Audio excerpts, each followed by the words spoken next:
جے you آئی ہمارا ساتھ نہیں دے گی تو دیگر ارکان سے مشاورت کریں گے، طے ہوا تھا فوری بیٹھیں گے، اب مولانا رابطے میں نہیں آ رہے، سنجیدگی سے بیٹھ کر ہی آئینی ترامیم میں بہتری لا سکتے ہیں۔ کامران مرتضیٰ کو کوئی غلط فہمی ہوئی ہے، کبھی مجبوری اور کسی خوف کی سیاست نہیں۔ نون لیگ مجھے کہتی ہے آپ کے ساتھ دھوکہ کیا جا رہا ہے۔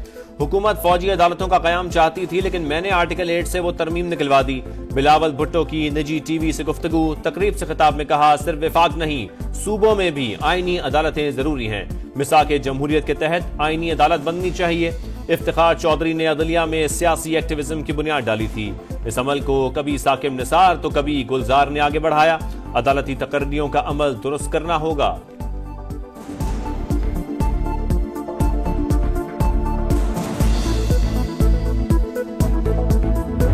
بلاول صاحب تشریف لائے تھے مولانا صاحب کے پاس، میں موجود تھا۔ ہماری باتیں جو کہ اس محفل میں ہوئی تھی اس کو انہوں نے کہا کہ نہیں ہوئی ہیں، اس کی تردید کر دی، حالانکہ میرا اصرار ہے کہ وہ باتیں ہوئی تھیں۔ انہوں نے جو کچھ کرنا ہے ضرور کریں، اس میں اگر کوئی اچھی باتیں ہوں گی ہم اس کو سپورٹ کریں گے۔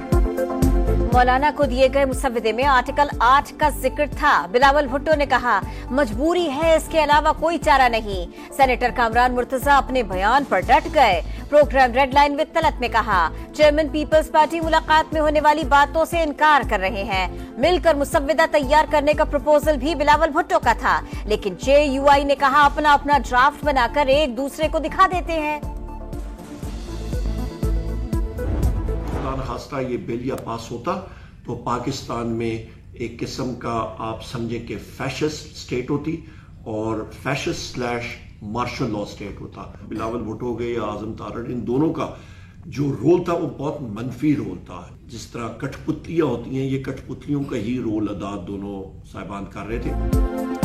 آئینی ترامیم کا بل پاس ہوتا تو ملک میں مارشل لا لگ جاتا، فاشسٹ حکومت ہوتی۔ قانون سازی پر اعظم نذیر تارڑ اور بلاول بھٹو کٹ پتلی بن چکے۔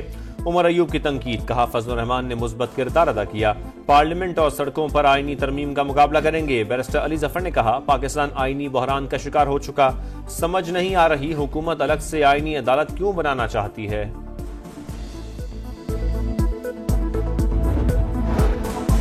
مجوزہ آئینی ترمیم کے خلاف درخواست پر رجسٹرار سپریم کورٹ کے 8 اعتراضات۔ قانون سازی کا اختیار مقننہ کے پاس ہے، کسی قانون سازی سے پہلے اسے چیلنج نہیں کیا جا سکتا۔ قانون کے تحت وکلا کو پارٹی نہیں بننا چاہیے، رجسٹرار نے اپیل مفروضہ قرار دے کر واپس کر دی۔ اسلام آباد میں چین کے 75ویں یوم تاسیس کی تقریب، صدر اور وزیر اعظم کی شرکت۔ آصف زرداری نے کہا چین نے معاشی میدان میں اہم سنگ میل عبور کیے، سی پیک منصوبوں کے ذریعے پاکستان میں ترقی اور خوشحالی آئے گی۔ شہباز شریف نے کہا آئی ایم ایف کے ساتھ مذاکرات کے دوران چین کا مسلسل تعاون قابل تحسین ہے۔ سی پیک کے دوسرے مرحلے میں آئی ٹی، معدنیات اور دیگر شعبوں میں تعاون کو فروغ حاصل ہوگا۔ چینی وزیر اعظم کے آئندہ ماہ دورہ پاکستان کے منتظر ہیں۔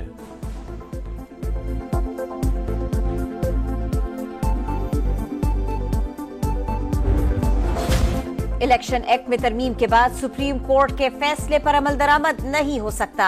پی ٹی آئی مخصوص نشستوں کی اہل نہیں رہی، حکومت کھل کر میدان میں آ گئی۔ جو آزاد ارکان کسی سیاسی جماعت کا حصہ بن گئے ان کی وابستگی تبدیل نہیں ہو سکتی۔ اسپیکر قومی اسمبلی ایاز صادق کا الیکشن کمیشن کو خط۔ پارلیمنٹ کا منظور کردہ ایکٹ صدر مملکت کے دستخط کے بعد نافذ العمل ہو گیا۔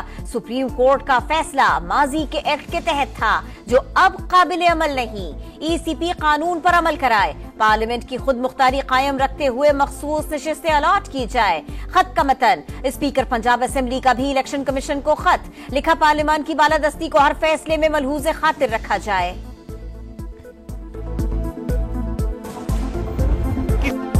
کسی ادارے کو آئین ری رائٹ کرنے کا حق حاصل نہیں، اسپیکر نے پارلیمان کی بالادستی کے لیے الیکشن کمیشن کو خط لکھا، تمام سیاسی جماعتیں تائید کرتی ہیں۔ وفاقی وزیر اطلاعات عطا تارڑ کی گفتگو، کہا حلف نامے کے بعد سنی اتحاد کونسل کے ارکان پارٹی کیسے تبدیل کر سکتے ہیں؟ کیا فلور کراسنگ کی اجازت دے دی گئی؟ پی ٹی آئی کے مبینہ ارکان کو ایسی پارٹی جوائن کرنی چاہیے تھی جس کا وجود ہوتا۔